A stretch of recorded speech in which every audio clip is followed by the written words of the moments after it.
Starting it says, the Sifri says that the Beisham wanted to give us a mitzvah, and that schus of this mitzvah will inherit the land and be able to stay there.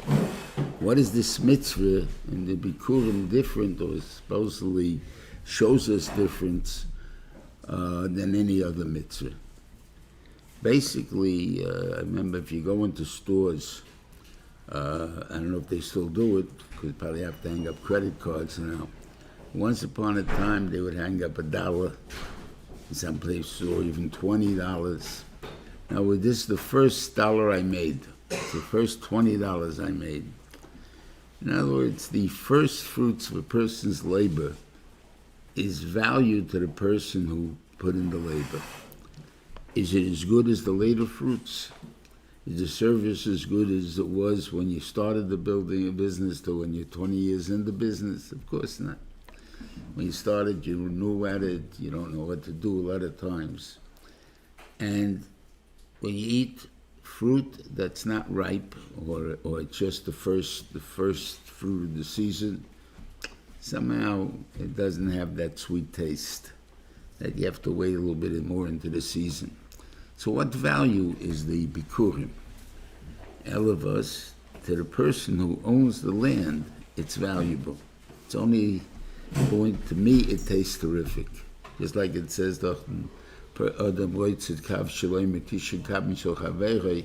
means if a person grows his own grain and he grinds it and he makes flour, it makes it into flour and then he bakes it, that bread is something out of the ordinary. It says that we who buy bread from the baker have never tasted the taste of true bread in our lives. Now, exactly what that means, I have no idea, but because I never had the privilege of eating bread that I made. But as I'm saying, you see this Indian that somehow what you produce yourself has a sweeter taste to you. So that taste of that fruit will probably be very good. But the Rebbeinu Shem wants you to say, you're not the owner. It goes to the true owner, and the true owner is the Rebbeinu Shalom. And the stuff I give to the Rebbeinu Shalom, I got to give to the Koyanim. So therefore, I bring it to the Koyan.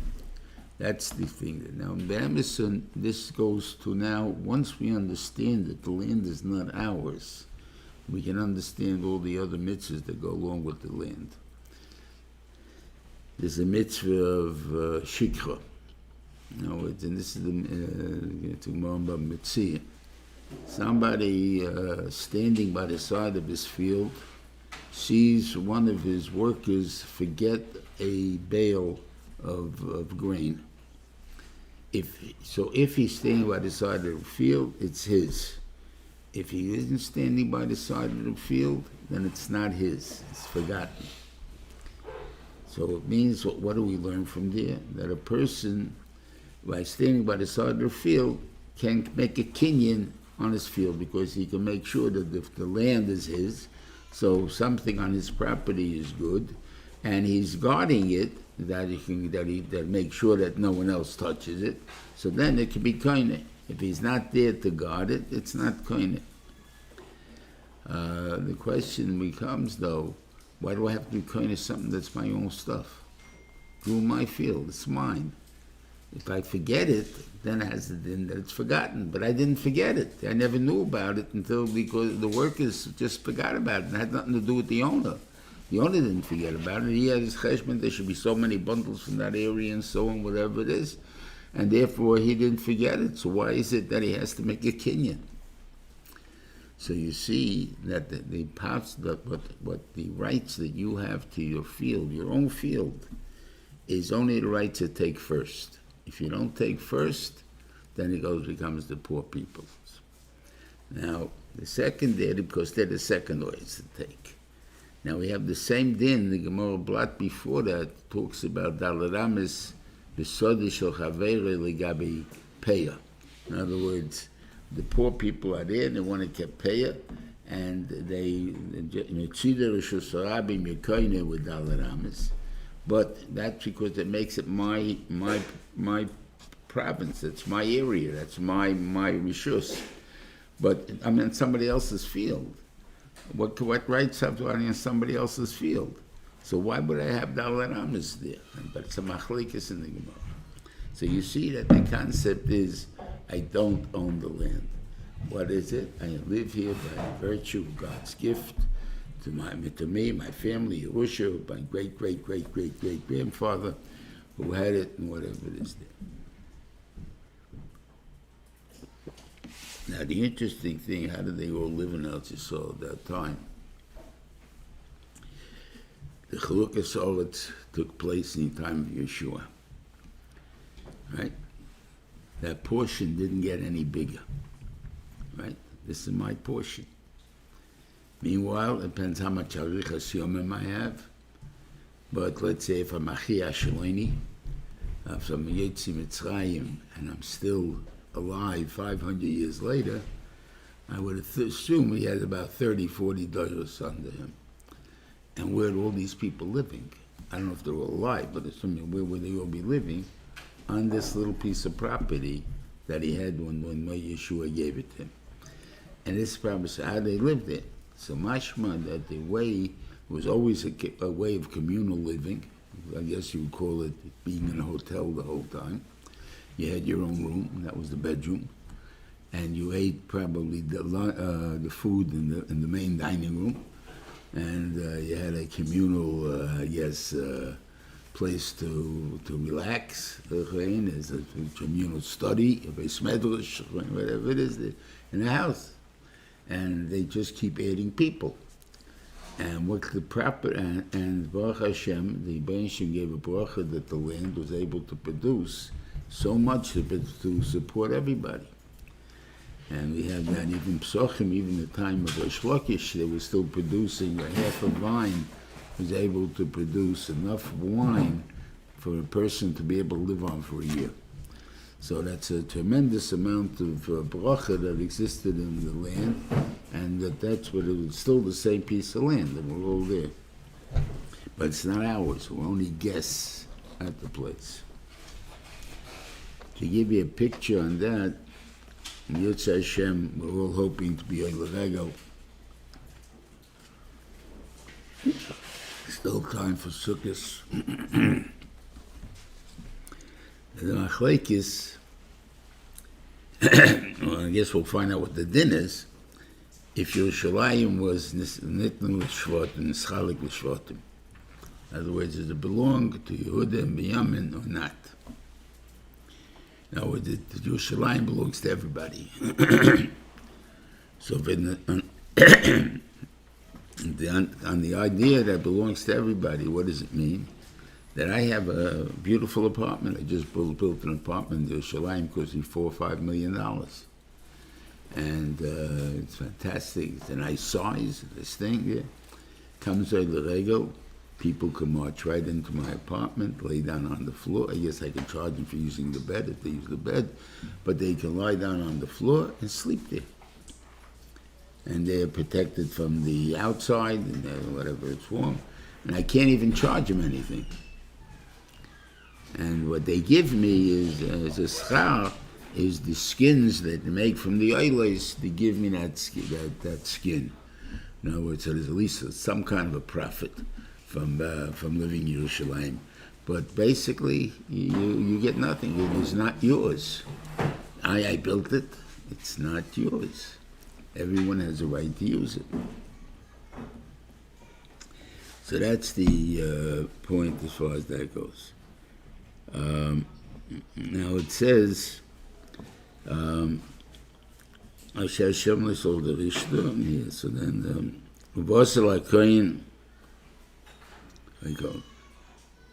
yeah, it says like, you take all the fruit from the land that God gave you, right? There's a Gemara in Yerushalmi. The Mishnah says you don't bring bikurim from Evayadi. So the question is why? So one teretz is because it says and Reuven and God took it by themselves. What do you mean they took it by themselves? They put the Rebbeinu Shalom, if you want, Klal Yisrael, the leadership, Moshe Rabbeinu, in a whole. They asked them for the land Pemole. And they not only asked them, they asked them and re-asked them, and re-asked them. So in other words, they're trying to emphasize, we want this land, we want this land. And that's called taking it. Because when you put such a demand, it's impossible for the person to turn you down.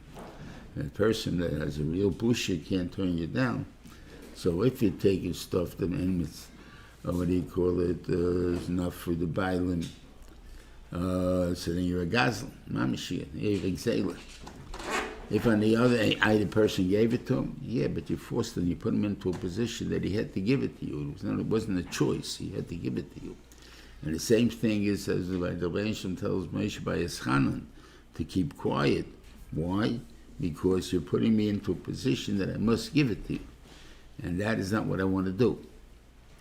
But the Rebbe was able to tell it to Moshe Rabbeinu, just Moshe Rabbeinu Megatais. So if that's the answer, so then only Reuven and God can't bring Bikurim, but Chotzi Shevet Menashe, which is Eretz Oy, which is Eretz Sulfoyim, which was from the original Chalukas Haaretz that had to come, so that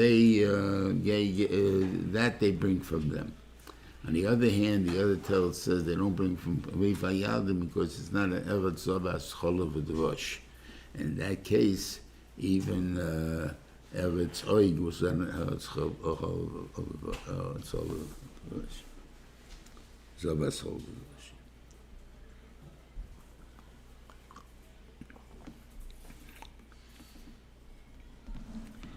Then it says, Rami Yevid Vayovi, start all the way from the beginning. Yami Yevid Avi Vayeld Mitzrayim. If you make the cheshbainis of the years between Rami Yevid Avi until they went down to Mitzrayim, I think it's about 38 years or something like that. So why was this a result of Rami Yevid Avi? One had nothing to do with the other. You were by Lavan, you came home, you went to Yitzchok. Ultimately, you had to go to Mitzrayim, and what does it got to do with Aram Yevid Avi? So Shiva Zatzal used to say, the confidence that a person gets. In other words, what did he say when he left? When he met Esav, he says, "Im Lavan galti v'tayag mitzvah shemalti." In other words, being by Lavan didn't affect my kima mitzvahs. Even though he was an anti, he made things difficult, and it was a shvera parnosa, everything didn't affect me. I was still able to keep the Torah. So he figured, what can Mitzrayim be worse? What can Mitzrayim be worse? So therefore, he decided to go to Mitzrayim when they told him Yosef was alive and he was coming down. So they went down to Mitzrayim. On the way, when it hits Beersheba, if you go over there in the Sedler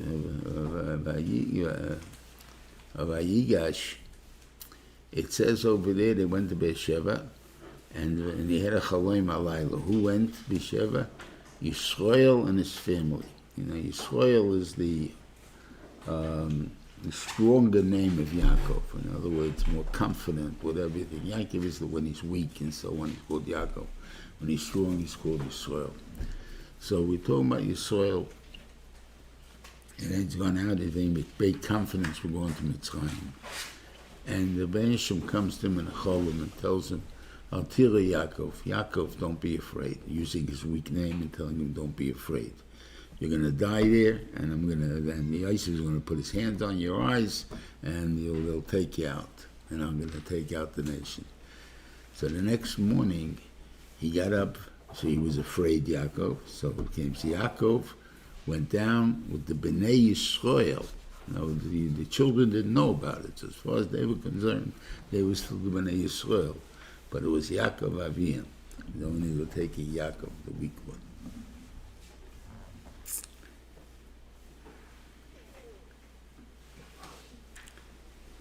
Yeah. They bring the Gemara that says there's a expression, the rich get richer and the poor get poorer. And they bring a raya from Bikurim that's so. The rich people used to bring Bikurim in silver and gold plates. Then after they presented it to the Kohen, they took their plate back. When the poor man came, he didn't have silver and gold plates. He had straw plates. And so he left the straw plate. So it cost him the straw plate more than it cost the rich person. And a lot of cheshbonos of things, simply in quality, with that has to make a difference. I remember when we were yeshiva, and at that time the suits were costing like $50 a suit, but there was the rich guy's suit was $100. The $100 suit lasted more than two $50 suits and always looked nicer. And so basically he's paying the same, we both paid the same $100 over the year. But the poor guy didn't have $100 at one time, so he had to buy two 50s. And because he bought two 50s, it cost him more and didn't look as good as a guy who had the 100 when he needed the 100. So there is a concept all over. Now, Vidu Maisa is the next thing the parasha comes in. And you're supposed to say in the third year, you're supposed to bring you have to empty out and make sure that it's given away, the trumas and the maisas that you collected.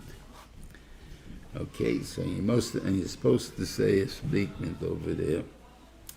Yachalti b'yonim mimeni, like yati men b'tomei, whatever it is there. Shomati b'kol Hashem Elokai, I listened to what God said. Osisi k'chol asher tzivisoni, I did everything that you commanded me. So the Shiva asked, we're used to the word vidui, is you go bang, bang, bang, chotosi avisi peshaiti, not a point of bragging that I did all the mitzvahs and I accomplished everything. He said, the ability to say that is very hard. In other words, can you truly say, Osisi k'chol asher tzivisoni, that forces you to make a vidui, to make an examination of yourself, because I have to say that. Can you say that? And if you can't say it, don't say it. So that's why it's a vidui. It's a vidui meaning me that I have to look over my maisim. That's what the purpose of vidui is. We started, I think, last time, I don't remember if we finished it. You talked about Mikol Mitzvahsov and Mitzvahsov. We started naked, there's something? No? Okay. Guys don't remember, then we can go over it again. Okay. In Shlishi, it says a thing like this. As Hashem Hemata Hayom, you chose God today, Liyos L'chov Elokim, to be your God. V'leleches b'drachav, to go in His ways. V'lishma chukav mitzvahs mishpotov, and to listen to His mitzvahs and His chukim, His mishpotim, and l'shmoi b'kerle. That means to listen to the Reuven. V'Hashem Hemircha Hayom, and God chose you, Liyos Lo Yam Zgula Kasher Diber, like He told you, v'lishmar kol mitzvahsov, and to learn all of His mitzvahs. And I'll put you on top of the world. Now, it seems to be not the same thing. We somehow said that we're willing to do the mitzvahs. And the Rebbeinu Sholom demands from us to do all His mitzvahs. And in that way, He will put us on top of the nations. Okay, what does that mean? First of all, what do we have to be on top of the nations in anything? Obviously, the Rebbeinu Sholom uses us as, like we say, the chosen people, and even some going to believe that still, that somehow the world has to learn from us. We're supposed to be the way the Rebbeinu Sholom wanted the world to be, the Torah. And they should learn and see how beautiful the ways of the Torah are, and they'll follow us. That's our purpose in the world. If we do all the mitzvahs, and we'll talk about it, then then a person doesn't die.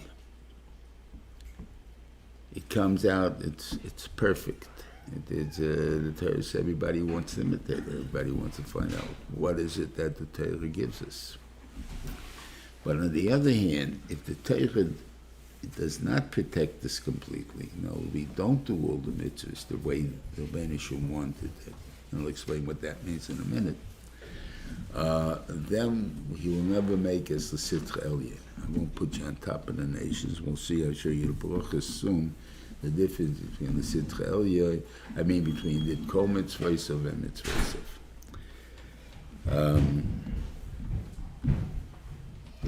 To understand it, there's a Gemara in Makis, at the end of Makis,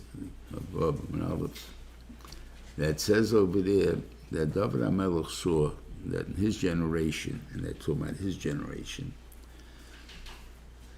the people found it difficult to learn 613 mitzvahs. So he made 11 klolim, I'm going to call klolim, general rules. Came along Yeshaya, he made 6 of them into 6 rules. Came along, I think Schalia made into 3 rules. Came along again,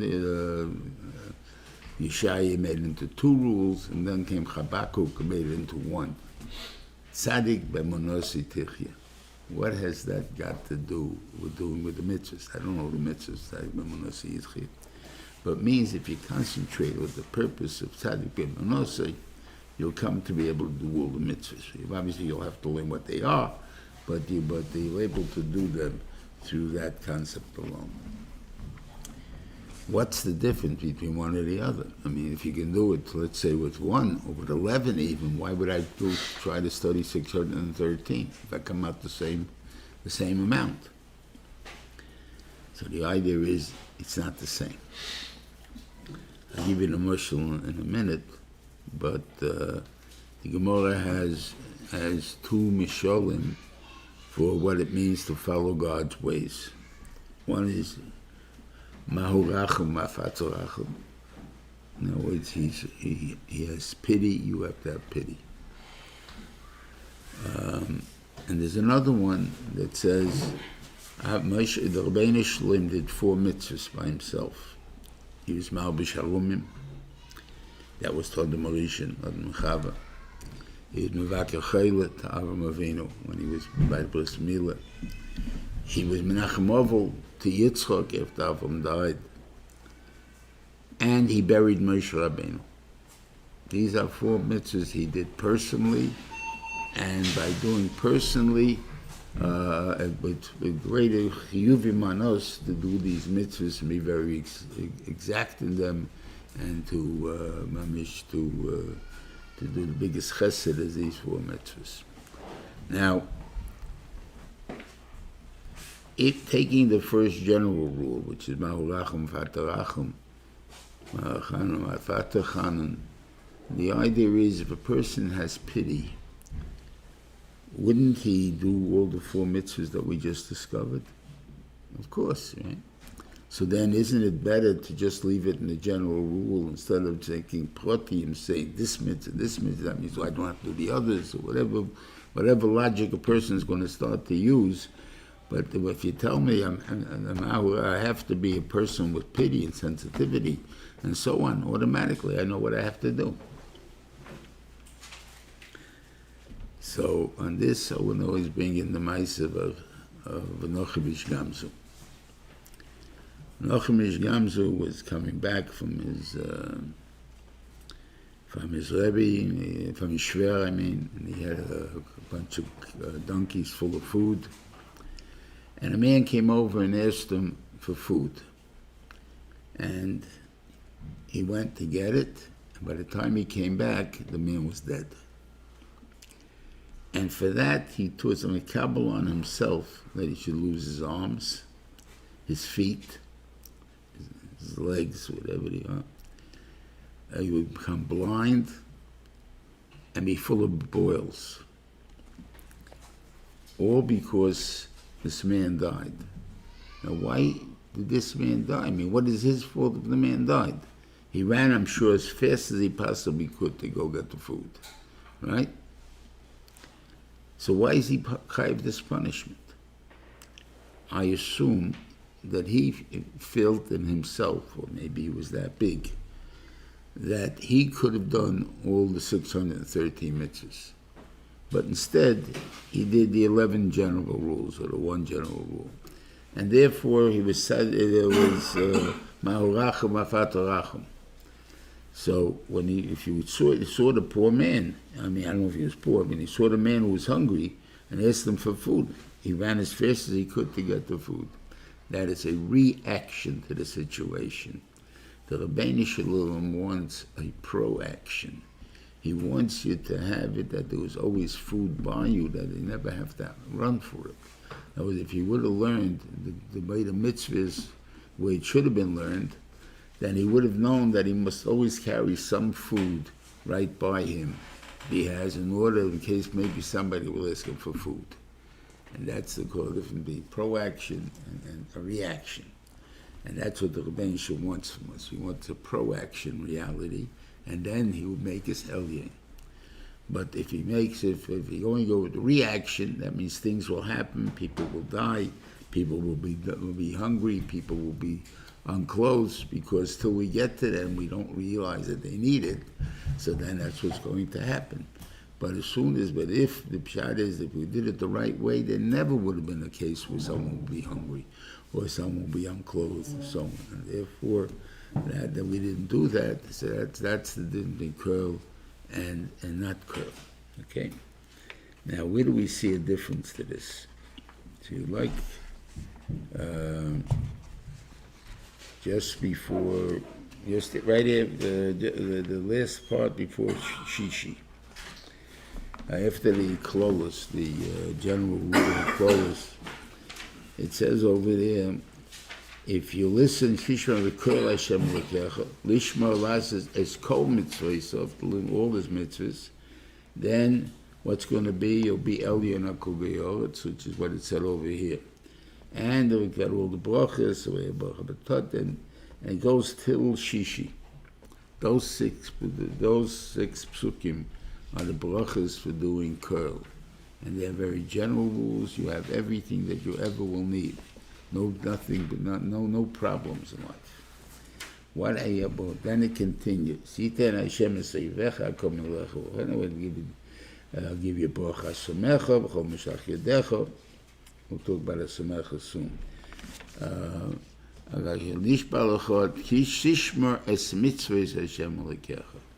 Because you watch the mitzvah, it didn't say kol here. And therefore, what will be, the Rebbeinu Shalom will make you that you'll be a head and not a tail. But there's going to be other heads. You'll be on top and not on the bottom. Now, if you Elyon HaKol Amim, I don't need this because I am. So why do you bring in it repetitive? It's not being repetitive. The first one is you'll be on everybody, on top of everything, because you're doing the right way. But if you don't do it the right way completely, you will not be under the goyim, but you won't be on top of them either. You'll be equal to them.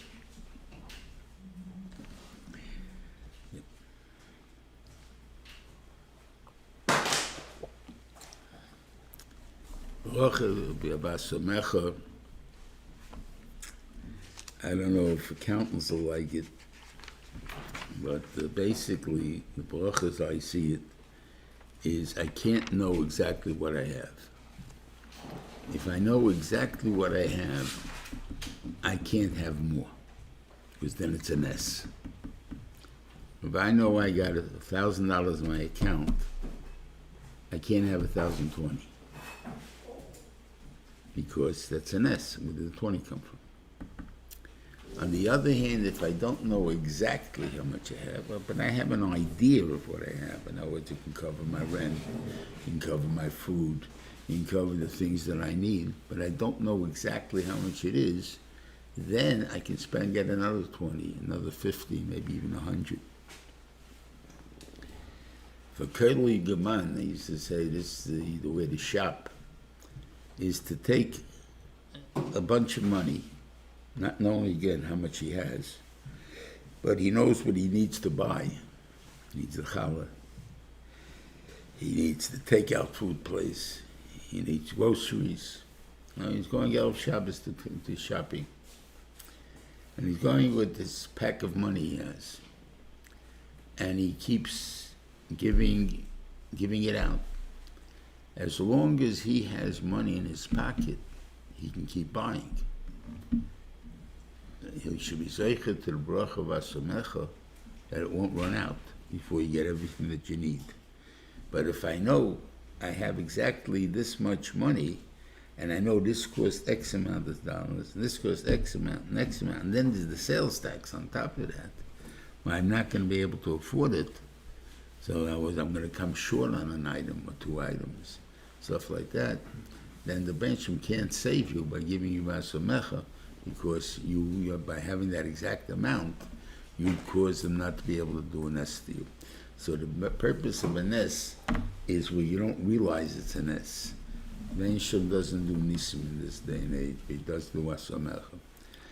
And if you want to understand, I think Vasamecha, in our way, maybe a little bit more understandable than I think than just talking about this, going with the extra money and so on. Baruch Hashem, we don't make money for people who work with goyim work in the civil service jobs, the medical field. They make a certain amount of money, and whether you're Jewish or goy, you're making the same amount of money. If you'll ask the goyim, do they ever eat steak? They will answer you very rare. Probably never. We can't afford it. Now, they're paying steak, let's see, about $5 a pound. We pay $20 a pound. We pay tuition. We have to buy what you call clothes in different places. We have different values, different quality, different ideas, what we have to buy and spend money on. And yet, we're able to eat steak every so often. How can we do that? That's not logical. We can't afford it. And of us, if we don't actually count what we have, don't make it to the penny, you can do that. You can do other things too. That's the point of Asamecha.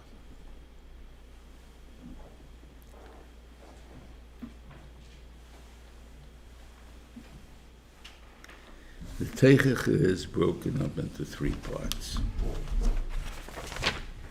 And let's start to understand them. We'll get to the oros and then afterwards. It says like, if you don't listen to God, Lishma las is called mitzvah to learn to do all his mitzvahs. Asher anochi mitzav chayom that I taught you today. So then you'll have all the clothes. Now, does this mean to say that we have to learn kol mitzvah like before David HaMelech? And therefore, as soon as David HaMelech made his general rule of 11, at that time we already started with the first teichach? That doesn't seem right. I don't think that, if his evaluation was that the people are not able to because we're too weak or too what, and the Torah is given to us as the humans, and this is the best we can do, then obviously I assume that we will be potter and have the same bracha that we're supposed to have. Why would we have klola? So I think here the word kol, its way may be a little bit different. If you don't learn in a way that you know all his mitzvahs, what they are, then they'll come to close. In other words, you're not going to do the mitzvahs because you never learned them. You never even heard about them. Why? Because you don't have a broad picture of what the Torah is all about. very narrow and very mitzumtzum in a place, and because of that, you're going to get the clothes. You can't do the mitzvahs. You don't even know about it. If the guy doesn't learn Shabbos, right? He doesn't know the melachas of Shabbos. He may even know the words of the melachas of Shabbos are, but he doesn't know in reality what it is. He wouldn't. I'll give you a mashal just because I discovered it. That's why I'm trying to tell it to you. And it says if you have a sponge and you hold on to it, that's chita. You wash the dishes, whatever you wash with it, you're making chita. Of course, I'm squeezing out the water from the thing. On the other hand, if I have a handle on the sponge, then I don't make chita. What do you mean you don't make? Push it against the plate and you see you're making chita. And say, well, you make the other way. What do you mean you don't make? So why is that mutter? So this is what I discovered. If you do that, hold the plate flat and then lift off the sponge while you're holding it with the handle. All the water will go back into the sponge. So therefore, even if I hold it this way, as far as what I'm doing, it's not really making it stay out. It's like I could, if I would hold it this way, it would go back in, so it's not nothing to do with chita. While a sponge, that by the fact that I'm squeezing the sponge where my fingers are, they don't go back anymore because that I'm keeping that water out. So that never goes back. That's why it's chita by a sponge, by hand. But if you do it with a keli, therefore it's no chita. Try it and see it works.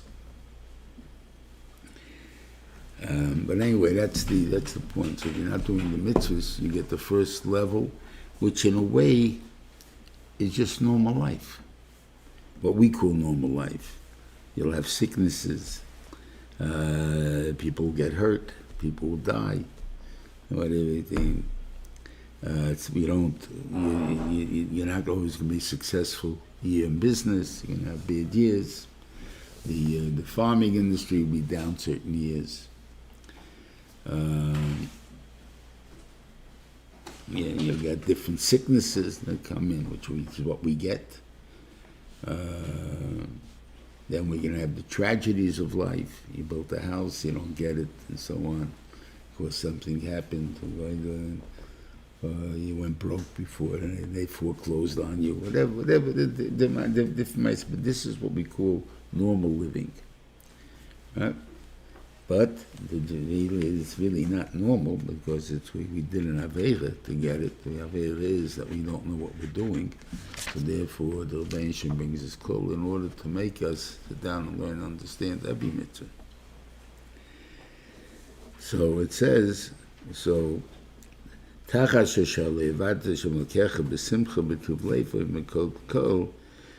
the second madrega now. You'll have a second one.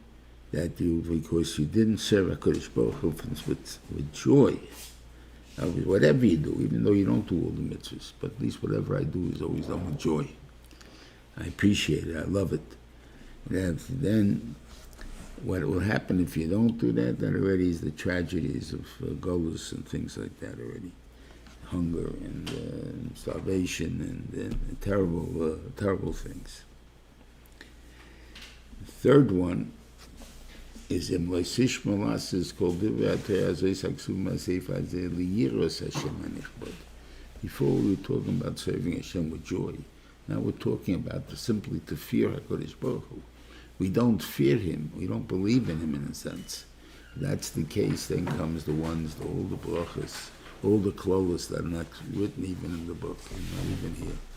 And that's the closest that you have, unfortunately, with Hitler, Yimach Shemaim went through, Stalin, other types of stories where it's unbelievable what we've had to go through. And that golus is a tremendous golus. Not only we're not land, not only they're butchering us, but it's systematic destruction wherever we go.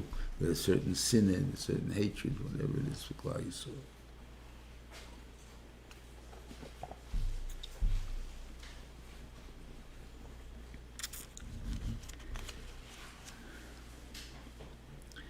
Just want to add one thing about the, after the Maisu with the Holocaust, so people made it to Eretz Yisrael. Eretz Yisrael had people that lived there before under the British mandate. And somehow they were not afraid. They attacked the British. They attacked the, what do you call it? They even though the British had the guns, British had the, whatever it is there, they had the concentration camps, they had the police system, didn't stop anybody from revolting against them. Impossible. And yet, the Yidden in the concentration camps went like sheep to the death, even when they knew they were going to be killed. Instead of, just charging into the guns, into the few Nazis that were there, and attacking them. Some Taka will get killed, there's no question about it. But the mere rush of the people would have killed all the Nazis. It wouldn't, the tragedy wouldn't have happened. And the Israelis couldn't understand this. Like, how could they go? So the reason is, it says in both Teichiches, this the Teichiche here, and in the Teichiche in Chukaisai, that the fear of Goyim is only in Chutz La'aretz, only in Golus. In Eretz Yisrael, there is no fear. Not of Goyim anyway. Now, there may be a logical fear. I should be afraid. In other words, look at all those Arabs over there, and I'm only alone. But somehow the emotion is not there. Just thinking about it. With Seichel, I should be afraid, so I don't go there. But it's not pshat that my heart's beating twice the speed, and whatever it is, how am I going to get out of here? I'm afraid, if they catch me, they'll kill me and everything else. Those things don't even go through your mind. And therefore they were able to fight at great odds, much greater odds than they had. They told the story, I think, in the Six-Day War, when they took the Golan. So they had about 100 tanks there. And the Syria and whoever, but Iraq was backing them. He came with over 1,000 tanks to attack. The 100 tanks didn't run. They defended. And of course the Rebbeinu Shem showed Nisim. They didn't miss, and the Arabs missed. Right? So they continuously keep missing is a ness. And they keep hitting. But it was no fear. Normally there should be fear. I mean, it doesn't take, that is an accident. The bullets hit you and you're dead. So why is there no fear? Because there's no fear in Eretz Yisrael. It's only, the fear is only in Golus, in the Chutz La'aretz. They say, I'm talking about the Klolis now. Started.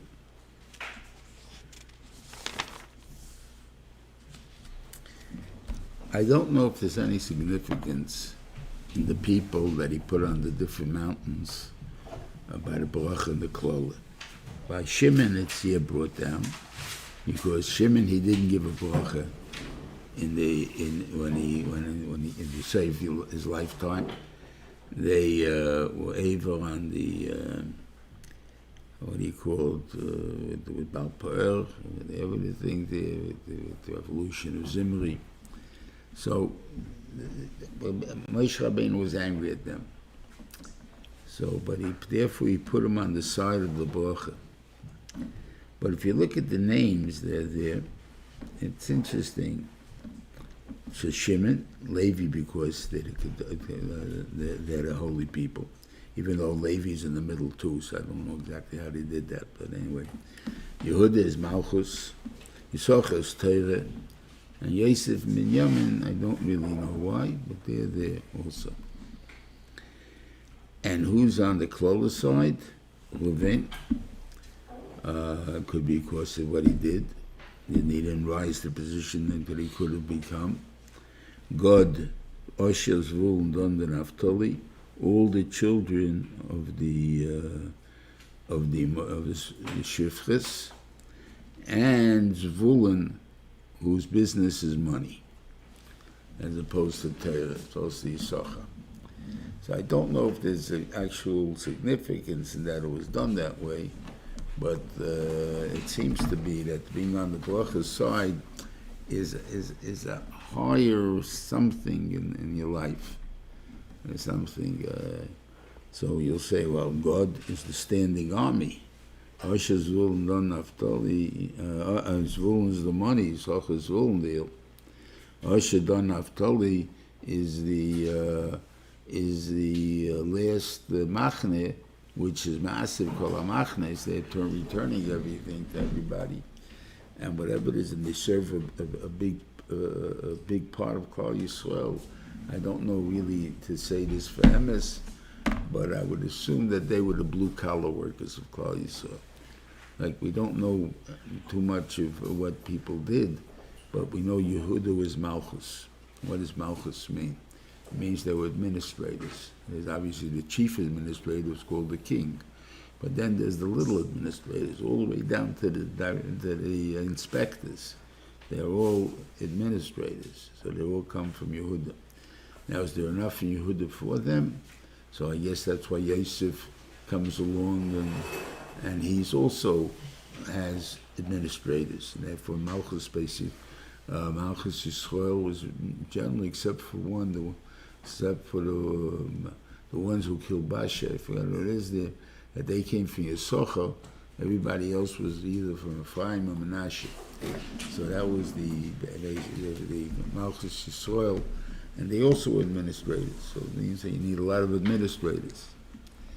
I don't know why, but I'm saying if you need an inspector, every cop is called, what do you call it, the bailus, whatever it is, there's some kind of schora, then you need it, and then you must need a lot of them. And they cover up whole thing. But the bottom workers, which was the shivcha, the shvachas, they were, what do you call it, the plumbers, the electricians, the builders. I mean, I have no idea what else they did. But l'chera, that's what they did.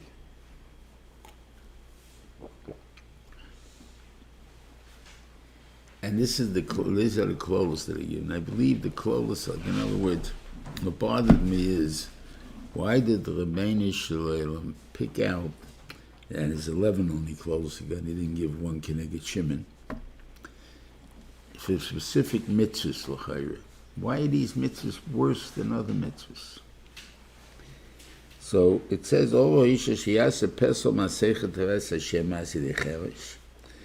that the guy made an idol. But I think the problem that was some by he made it in the secret. He hid it in the place. And therefore people can't even eradicate it. In other words, in the time of Yeshio, the reason that the Reuven came and Yeshio couldn't save it, even though he did so much shuvah, was because they were doing Avodah Zarah behind the door. In other words, when you opened the door, you couldn't see it. Now, because everyone could peek behind the door and see if you got anything over there either. But because of the shade or something that they had, it seeming in the wall, it would disappear as if it's not there. And it was plain. When you opened the thing, you could see the whole picture, whatever they had over there. But you couldn't see it.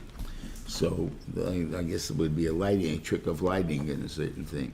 So the idea was you couldn't even protect yourself against it. Now, Klal Yisrael suffered for it terribly, and they tried to get rid of it, but they didn't know where to go and what to do about it. They didn't know where it was.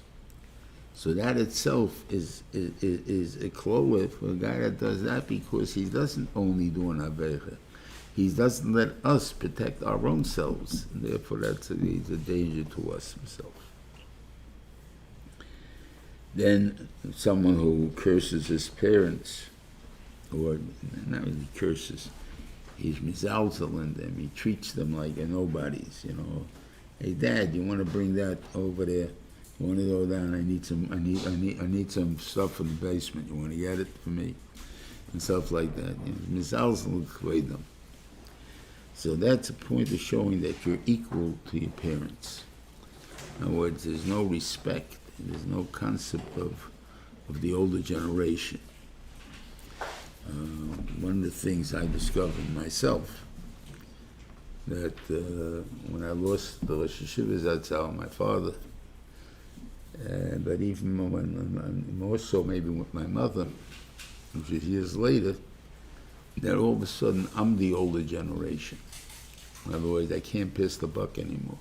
It stops here. And that's what a person has to the chayis. And if you don't have that chayis, you take it when you're a kid, like I'm not even interested in knowing anything about anybody. That's a problem. And the Japanese, I think, had a law before the war, before the Second World War, that no prime minister can be under 60. I'm sorry. No prime minister can be under 60. He has to be at least 60 years old. Why? Because that way he has a certain amount of wisdom from the street, from what world I think colleges are even giving life credits. In other words, if you can prove from the Minadin, that's really the difference in a Zokin and a Savo. The Zokin is Mishakona Chochma. I have to stand up for someone who's going to For Savo, I have to stand up for an old man over 70. The reason is that he has a lot of knowledge that came just from being alive for 70 years. And in a way, Reuven used to stand up even for a goy that was 70 years old, and he would say that many things passed over this person in his lifetime. And he sees many things. He has tremendous wisdom from the things. He knows facts that we don't know. In other words, we live in the city. We never contemplate the skies, the seasons, or anything else. If I'd ask you if you ever even know what's called a January thaw, most people don't know what it is. What happens during the year, and this is only something that farmers notice because they're always there, that somewhere in January you're going to get at least this one day, 160-degree day. Now, a 60-degree day in January, you take your jacket off, you take your shirt off. It's hot here today. Now, this is what we like, that 60-degree day. Same 60-degree day in the summer, you'll be putting on a jacket and on a sweater and everything else. But in the winter, in May, wow, what a beautiful day. Why does it have a thaw? Thaw is because there's snow on the mountains and so on. If all the that would melt at one time, then they would overflow all the rivers. So in order for the Banish made, in order that they shouldn't overflow the rivers, there's a thaw in the middle of January before it goes in there. Now, how do I know about it? I read about it. I never noticed it. And I will keep watching for it every year. As I used to watch for it on the 16th, but it comes out sometimes different days. So it's not the 20th, I don't remember which it was at that time, but it comes on different days now. Climate change, Okay. Also, someone steals his friend's field. Now, it's not such a laughing matter. Well, let's say we live two neighbors, one next to the other, and there's a border, and to have a din in Babasu where you build your fence on your property, away from property, with partners, not partners. In there, but I built it on your property, my fence. So what I did was I took away property from you and added it to me. And sometimes maybe I didn't only just put it on your property, I put it like 10 inches into your property. So now I got a 10-inch border that I can use for whatever I want to use it for. Now, if you don't make a complaint, I think within 7 years or something, it becomes yours. Squatters' rights, or whatever they call it, the same thing applies if a guy moves into your apartment. And you don't throw him out. After a certain amount of time, the apartment becomes his. This is the law in Eretz Yisrael also, so you guys who own apartments have to make sure that the guy keeps paying rent. Because if you don't pay rent and he's still there, then he's koinet. because they go under the old Turkish laws, not under the Torah laws. So there's these things. So it is an Indian of doing it, but that's very sneaky. But I'll tell you a story that actually happened. But so how does it affect us nowadays and age of Hasagas rule is we can't open up the same business that somebody else has. Right?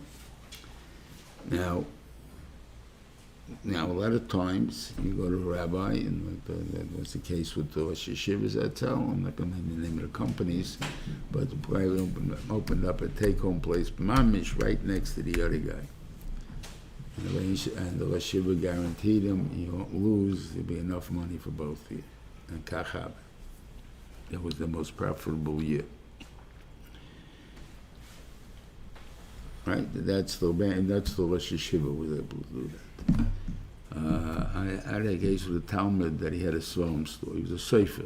Sholom was a safra store, more like, sefer Torah, mezuzahs, things like that. So. And a guy opened up a half a block away.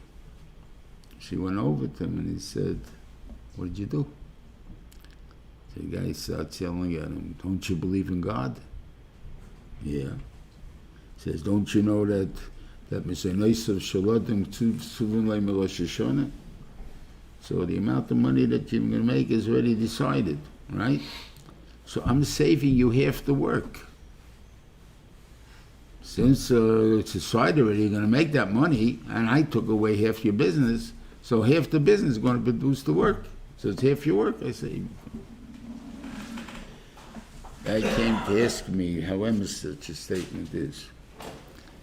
I said, could be, but what we'll have to do, you still have to do shtadlus. So what's going to happen to your sefer store, you're going to become a Sforim store. And if it was a Sforim store, you're going to become a Judaica store.